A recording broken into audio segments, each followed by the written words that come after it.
hampir semua wilayah di Indonesia memiliki suku yang beragam. Salah satunya adalah Kepulauan Riau. Meski begitu, kerukunan antar etnis tetap terjalin dengan kuat, termasuk antara suku Melayu dan etnis Tionghoa.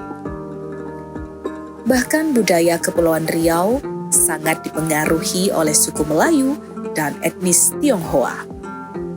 Kerukunan ini pada dasarnya dapat terjadi karena suku Melayu atau etnis Tionghoa sama-sama memiliki kesadaran untuk hidup rukun dan damai. Suku Melayu sudah ada di Kepulauan Riau sejak abad ke-19, ditandai dengan munculnya Kesultanan Melayu Riau.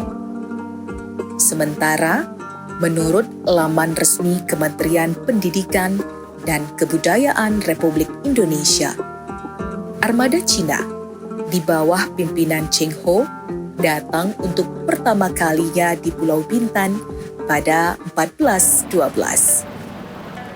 Adapun Bintan adalah pulau terbesar dari gugusan Kepulauan Riau yang meliputi Pulau Penyengat, Rempang, dan pulau kecil lainnya.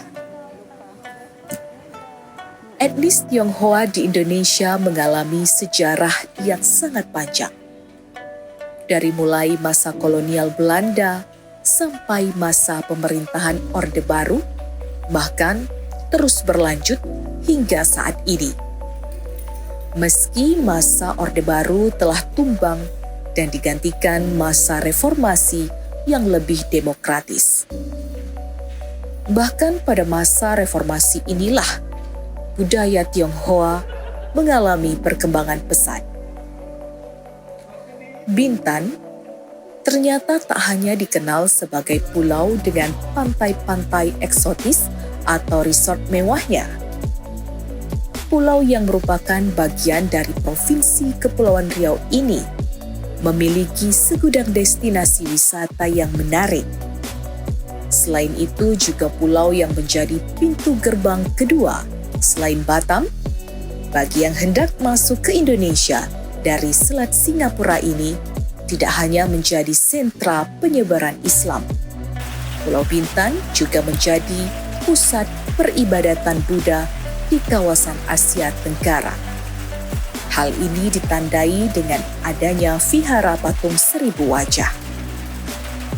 Konon, patung-patung ini adalah cerita perjalanan Buddha sampai tingkat Mahayana atau yang tertinggi yaitu welas asih. Ada juga yang menyebutkan bahwa ini adalah patung murid Buddha atau arahat. Arahat adalah orang yang sudah mencapai tingkat kesucian spiritual tertinggi untuk mengikuti agama Buddha. Deretan patung di kawasan vihara tersebut seakan menunjukkan bahwa kejujuran, kebaikan, sifat jenaka, hingga sifat buruk sekalipun tidak dapat terlepas dari sosok manusia. Vihara tersebut sebetulnya bernama Siti Garba Bodhisatya. Namun, karena terdapat 500-an patung yang menampilkan rupa dan watak yang berbeda, maka vihara ini dikenal sebagai Vihara Patung 1000 Wajah. Dan saat ini tengah menjelma menjadi ikon wisata baru di Tanjung Pinang, Bintan. Pembangunan vihara ini berlangsung selama 14 tahun dan memiliki 500 patung lohan dengan berbagai wajah dan juga memiliki 40 lebih patung dewa-dewa dalam kepercayaan Buddha. Vihara ini termasuk vihara terbesar se-Asia Tenggara setelah China. Vihara ini dikenal oleh masyarakat dengan Vihara 1000 Wajah karena banyaknya patung di lokasi vihara. Pembuat patung-patung tersebut kabarnya langsung seniman dari Tiongkok.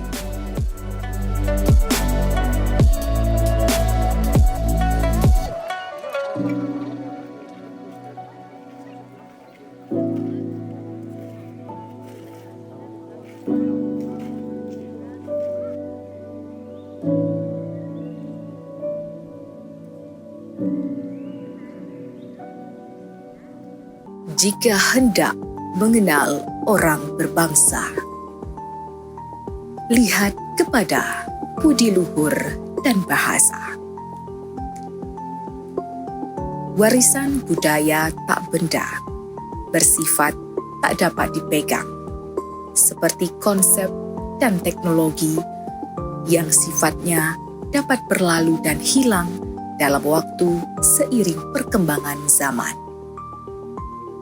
Disinilah cikal bakal lahirnya sebuah bahasa persatuan untuk negeri ini. Ya, bahasa Indonesia. Perjalanan itu dimulai dari sebuah daratan kecil, orang-orang menyebutnya Pulau Penyengat. Pulau yang terletak di muara Sungai Riau. Pulau Bintan ini sudah lama dikenal oleh para pelaut sejak berabad-abad yang lalu, karena menjadi tempat persinggahan untuk mengambil air tawar yang cukup banyak tersedia di pulau ini. Dan disinilah warisan budaya itu dipersembahkan. Sepanjang sejarah, bahasa Melayu merupakan suatu bahasa yang paling berpengaruh di wilayah Asia Tenggara. Bahasa ini dianggap sebagai lingua franca di wilayah tersebut, karena telah digunakan sebagai bahasa perdagangan di pelabuhan-pelabuhan dan pasar-pasar. Mata pena, mata hati Raja Ali Haji. Semua ungkapan sastra yang menusuk masuk dalam hati dan nadi masyarakat Penyengat. Lingua franca adalah bahasa umum yang digunakan untuk komunikasi antara orang-orang yang berbicara bahasa yang berbeda. Pada 27 hingga 28 Oktober 1928, Kongres Sumpah Pemuda II dilaksanakan. Salah satu hasilnya adalah dengan menetapkannya bahasa Indonesia menjadi bahasa persatuan.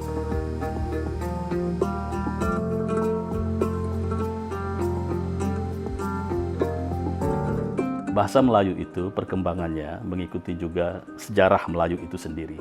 Jadi perjalanan sejarah Melayu yang panjang itu diikuti juga dengan perkembangan bahasa Melayu.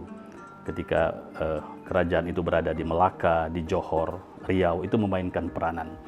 Nah, peranan yang penting yang dilakukan oleh Kepulauan Riau dalam konteks kerajaan Riau pada masa lalu itu dengan tokoh Raja Ali Haji itu adalah kerja memartabatkan bahasa Melayu. Bahasa Melayu yang pada abad-abad lalu sudah menjadi sebagai bahasa lingua franca, yaitu bahasa yang dipergunakan di pelabuhan-pelabuhan dagang. Misalnya pedagang yang dari timur bertemu dengan pedagang yang dari barat menggunakan bahasa Melayu sebagai bahasa komunikasi, bahasa pengantar. Itu. Kemudian peranan Pulau Penyengat dan Raja Ali Haji adalah meninggikan atau memartabatkan bahasa Melayu itu melalui karya-karya kebahasaan. Misalnya Raja Ali Haji menulis beberapa karya tentang kebahasaan, misalnya Kitab Pengetahuan Bahasa yang berisi tentang kamus perbendaharaan bahasa Melayu. Kemudian ada lagi Bustan Al-Katibin yang berisi tentang kaedah tata bahasa Melayu.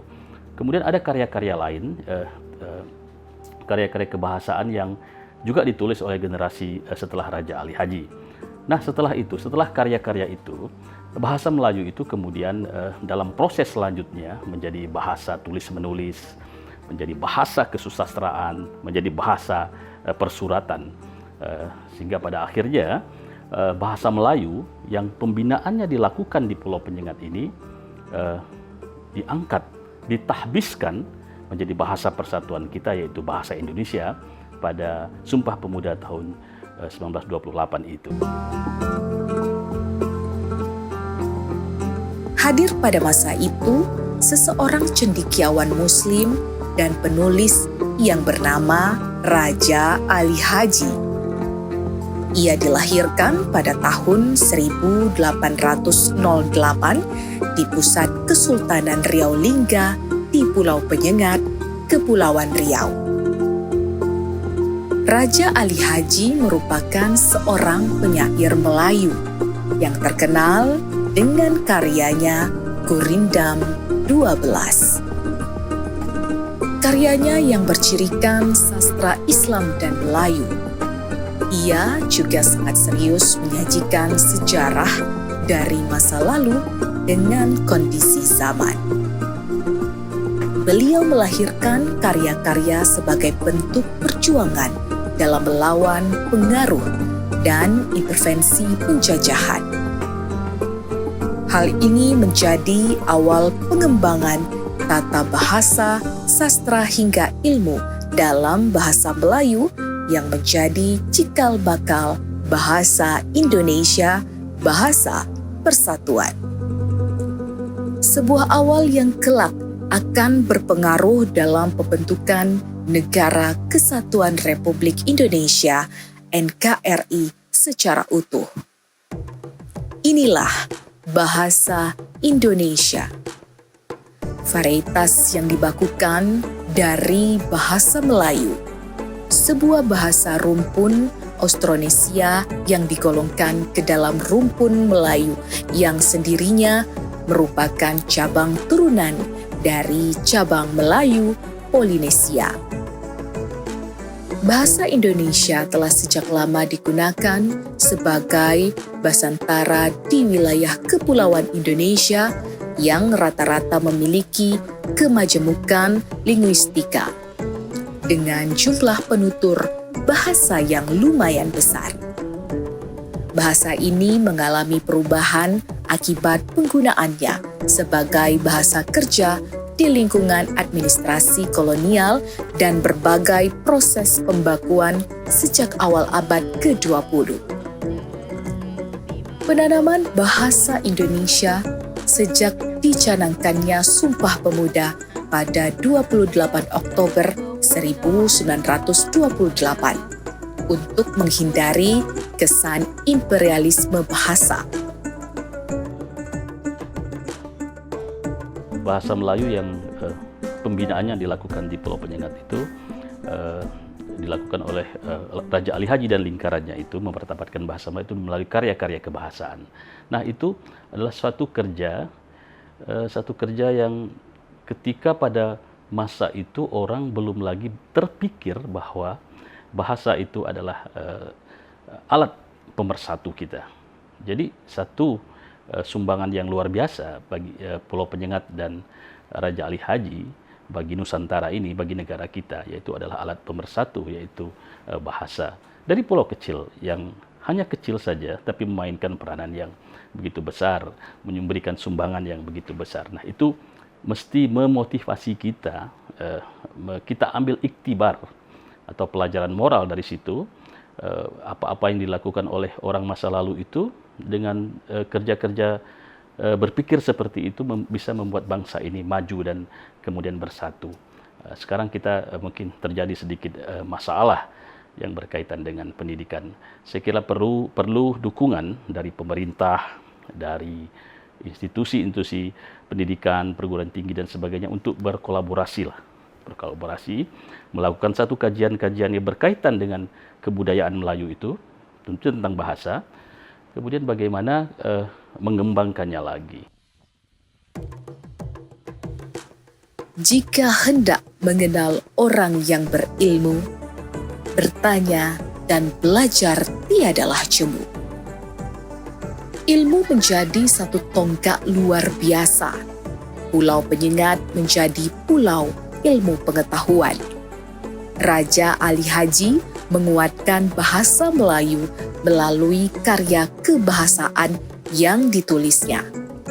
Sebuah warisan budaya untuk Indonesia.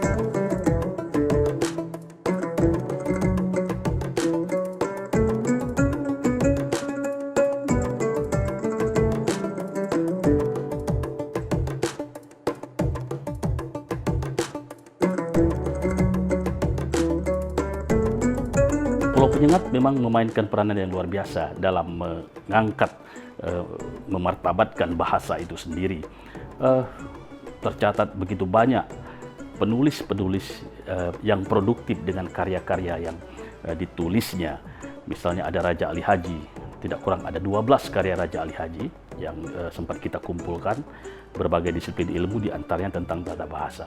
Kemudian ada lagi misalnya Raja Ali Kelana, Raja Abdullah Abu Muhammad Adnan yang juga menulis tentang petunjuk-petunjuk berkaitan dengan tata bahasa Melayu.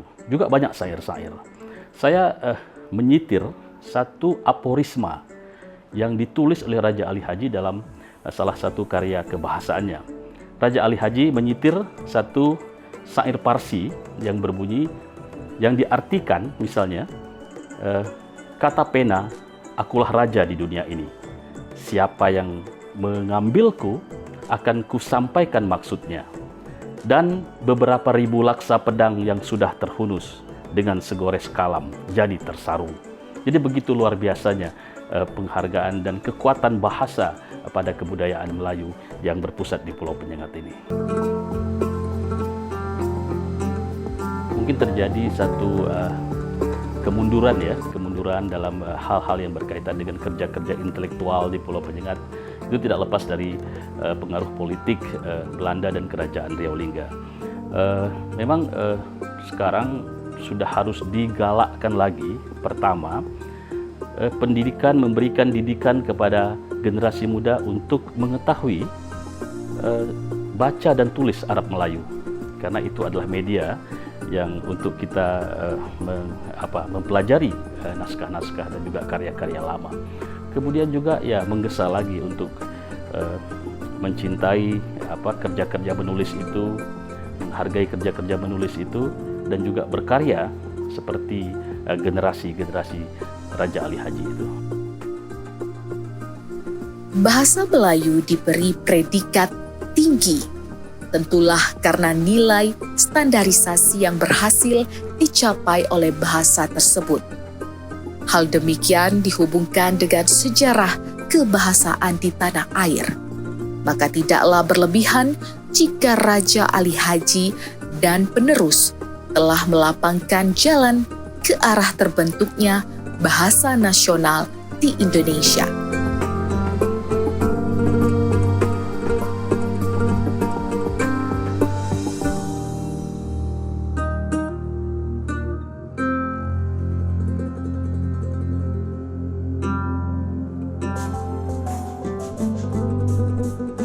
Yayasan Kebudayaan Indra Sakti adalah sebagian kecil lembaga yang berminat kemudian menanggung beban sejarah yang begitu besar. Jadi kita mencoba ingin memperkenalkan Pulau Penyengat dari berbagai sisi, termasuk sisi intelektualnya.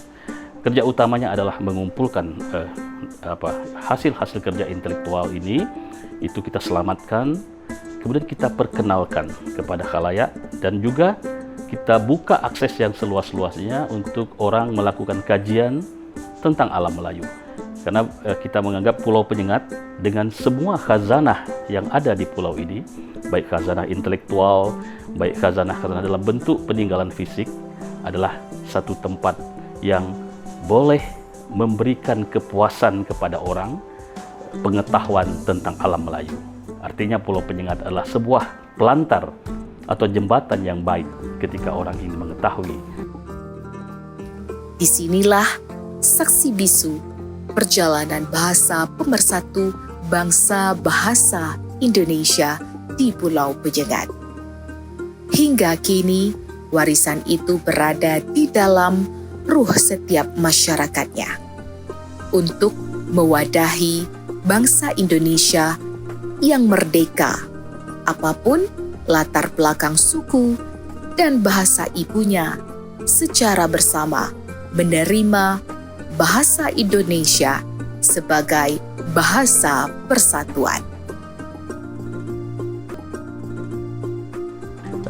Saya kira dulu adalah salah satu ekspresi perlawanan terhadap penjajah.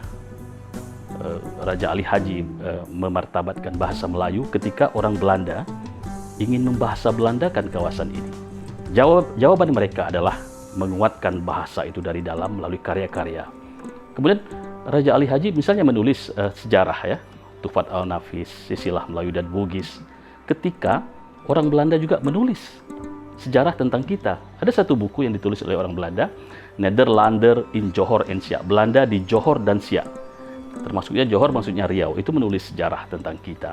Maka Raja Ali Haji menulis juga sejarah dari perspektif kacamata kita sendiri. Kemudian ketika Belanda menerapkan politiknya di sini, maka Raja Ali Haji dan lingkarannya itu menulis tentang karya-karya yang berhubungan dengan politik. Seperti itulah. Jadi semangat-semangat seperti itu, iktibar seperti itu, pelajaran moral seperti itu yang harus kita gali, kita pertahankan, dan kemudian bagaimana di abad ini, di abad sekarang itu kita berpikir seperti itu. Tetapi kita berbicara soal masa lalu, soal sejarah, tidak hanya sebatas kita rindu kepada masa lalu, tetapi semua ini mengilhami kita untuk terus berkarya positif di masa hadapan.